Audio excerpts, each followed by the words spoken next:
Foster the Meeple. My name is Jamie and I'm here today to do another Undress This Box / unboxing / what's in the box video. And today's game that we're going to be unboxing is heavy.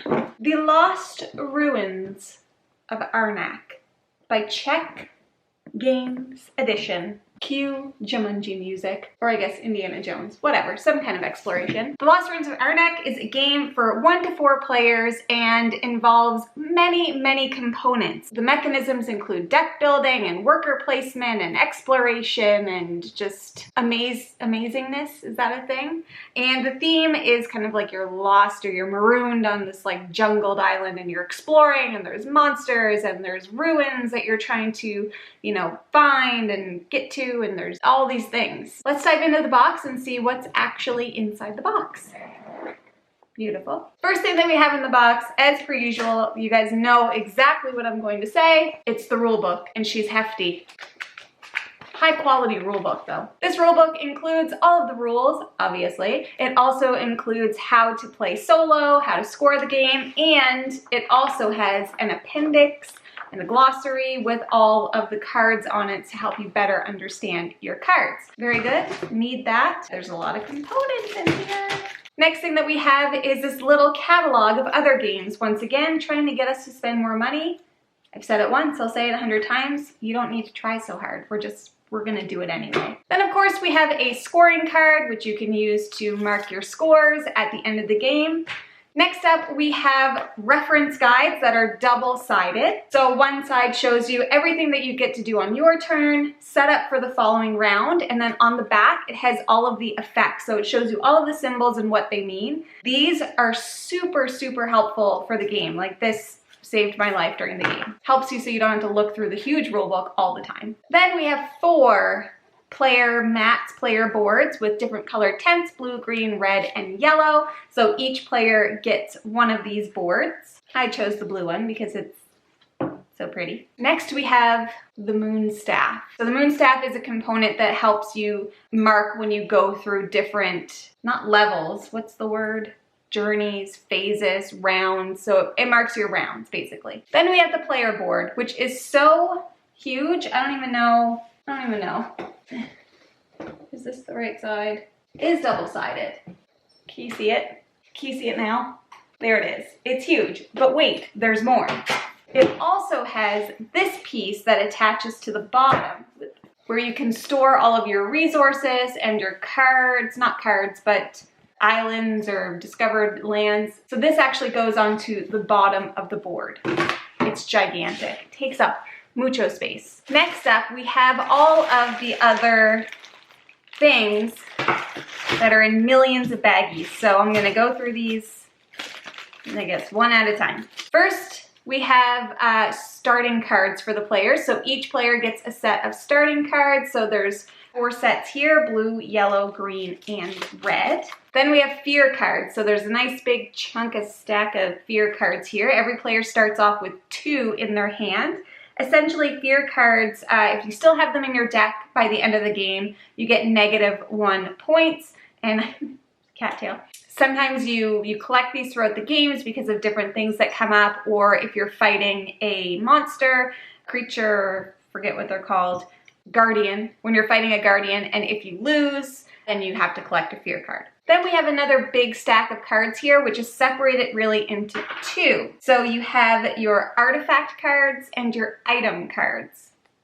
Artifact cards are paid with little compasses, items are paid with coins, artifacts are blue cards, items are brown cards. So essentially these get put up on the top of the board and you're able to purchase these cards throughout the game. And then they give you different things, you put them into your deck, then you get to play them as part of your hand. Crucial, which I learned way too late in the game. There's also a stack of cardboard thingamabobs here, which are for the solo variation of the game. So there's a stack there. Next we have 2 piles of more cardboard cards. matrix, sort of. So we have our level 1 and level 2 discovered lands. It's not called a land, what's it called? Site. So there's sites. So you have level 1 sites that you can discover. So basically you go onto an area of the board, you discover the site, one of these will be drawn at random, put on the site, and then you'll be able to go to that space next time and collect the resources. So each of these are different, they have different resources on them, and they go on the level 1 section of the board. Then there's also level 2 sections. These ones are just a bit harder to get to, but some of them give you more resources. Next, we have the actual guardian tiles. So when you discover a new site, which are the cardboard cards that we just talked about, when you first discover a new site, you have to put a guardian on it. Lays like this, guardian goes on top. And before the end of the round, you have to be able to defeat the guardian or you get a fear card.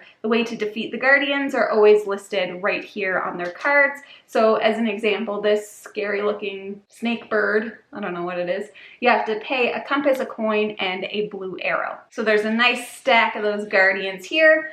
When you do defeat it, you actually collect this and you get 5 victory points at the end of the game. Next up, we have the first player token, which is this sweet alarm clock. It's just, it is what it is. Then we have a pile of cardboard assistant cards. So there's, like I said, just a whole stack of these. When you go up the resource side of the track, which is on the right-hand side of the board, you can actually hire assistants and they give you extra benefits and resources and things like that throughout the game. So there's a silver side and then eventually you can upgrade them to a gold side. This one has a pug. Next up, we have the meeples. Hello, meeple people.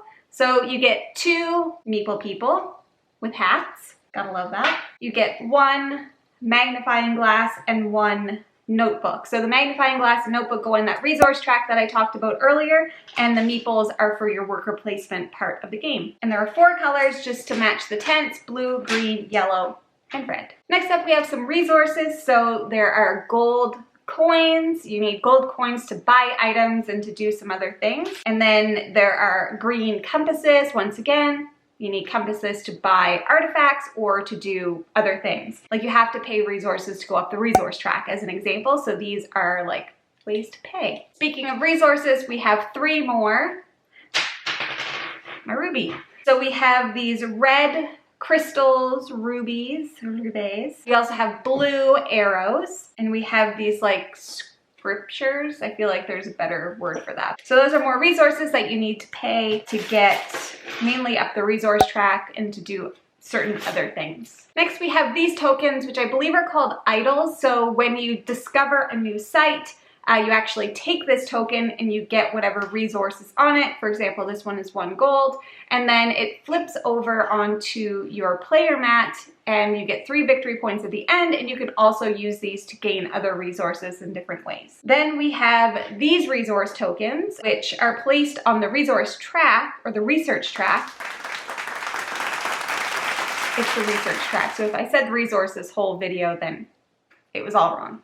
Research track. And every time you kind of go up, if you're the first person to enter this space on the research track, you actually get to take this cardboard icon and you gain its benefit. Then finally, once you reach the top of the research track, you can actually discover the ruins, the ruins. So there's 3 levels. Are you laughing at me? Because I said ruins? So there's 3 different levels. You have one that's worth 2 victory points, one that's worth 6, and one that's worth 11. So if you reach the top of the temple, that's your reward. I never got there. Didn't even come close. And that's everything that comes in the Lost Ruins of Arnak box. Like I said, this game is a beast. It has a lot of components. It takes a lot of setup, and it is so worth it. This game is amazing. We friggin' loved it, like so much. Even though I lost horribly, like if I were Indiana Jones, the boulder would have crushed me. So let me know down below, have you guys tried out this game? What did you think about it? Did you love it as much as we did? Because we really loved it. I'd love to know your thoughts. But thank you guys so much for watching. If you like what you see, please subscribe to Foster the Meeple. Don't forget to like this video, hit the bell notification if you want to see more videos, and feel free to follow us on social media. And thank you guys so much for watching, and I hope to see you again soon. Bye! So many baggies. We're almost there.